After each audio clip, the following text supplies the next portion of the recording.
जरा सोचिए, एक ऐसा बर्फ का पहाड़ जिसका आकार हमारे देश की राजधानी दिल्ली से भी 2.5 गुना ज्यादा बड़ा है। अगर वो समंदर में तैरने लगे तो क्या होगा।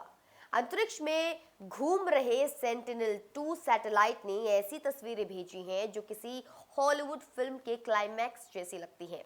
अंटार्कटिका की सफेद चादर पर एक विशाल दरार पड़ चुकी है और अब बस कुछ ही समय की बात है जब दुनिया का सबसे बड़ा आइसबर्ग समुद्र में गोते लगाएगा। आज हम जानेंगे कि इस महाबर्फ के टूटने से आपके और हमारे जीवन पर क्या असर होगा। दोस्तों, ये पूरी घटना अंटार्कटिका के ब्रंट आइस शेल्फ पर घट रही है। पिछले कई महीनों से यहाँ एक दरार धीरे धीरे बढ़ रही थी, जिसे वैज्ञानिकों ने चैस्म 1 नाम दिया है।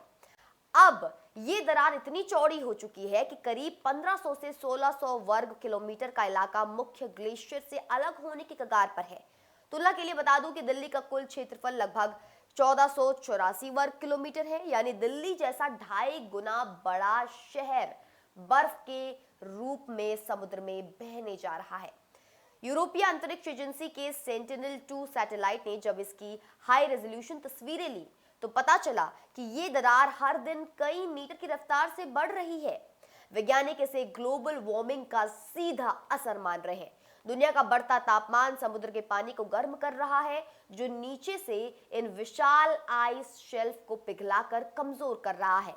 जब ये बड़े आइसबर्ग टूटकर समुद्र में गिरते हैं तो वे सिर्फ बर्फ का टुकड़ा नहीं होते, बल्कि समुद्र के जल स्तर को बढ़ाने वाले टाइम बॉम्ब होते हैं। अब सवाल है कि क्या इससे हमें डरना चाहिए। इसके दो बड़े खतरे हैं। पहला, समुद्र का बढ़ता जल स्तर।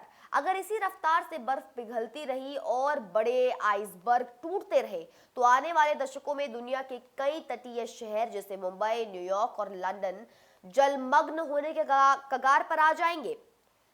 दूसरा, जहाजों के लिए खतरा। समुद्र में तैरते ये विशाल आइसबर्ग समुद्री व्यापारिक रास्तों के लिए बड़ा खतरा बन जाते हैं। टाइटैनिक जैसी दुर्घटनाएं इन्हीं के कारण होती है। राहत की बात फिलहाल ये है कि ये आइसबर्ग अंटार्कटिका के उस हिस्से में है जहां से इसके समुद्र में बहने पर कोई तुरंत सुनामी जैसा खतरा नहीं होने वाला है, लेकिन ये पृथ्वी के स्वास्थ्य के लिए गंभीर चेतावनी है। वैज्ञानिकों की एक टीम वहां मौजूद हेली रिसर्च स्टेशन से लगातार इस पर नजर रख रही है। उन्होंने इस स्टेशन को पहले ही सुरक्षित जगह शिफ्ट कर दिया है, क्योंकि उन्हें पता था कि ये दरार किसी भी दिन स्टेशन को अपने साथ बहा ले जा सकती है। ये तस्वीरें हमें याद दिलाती है कि अगर हमने पर्यावरण की रक्षा के लिए ठोस कदम नहीं उठाए तो प्रकृति अपना रास्ता खुद बनाएगी और उसका हर्जाना हम सबको भुगतना होगा। अंटार्कटिका की इस हलचल पर हमारी नजर बनी रहेगी। फिलहाल के लिए इतना ही। प्रकृति का सम्मान करें और सतर्क रहें। नमस्कार।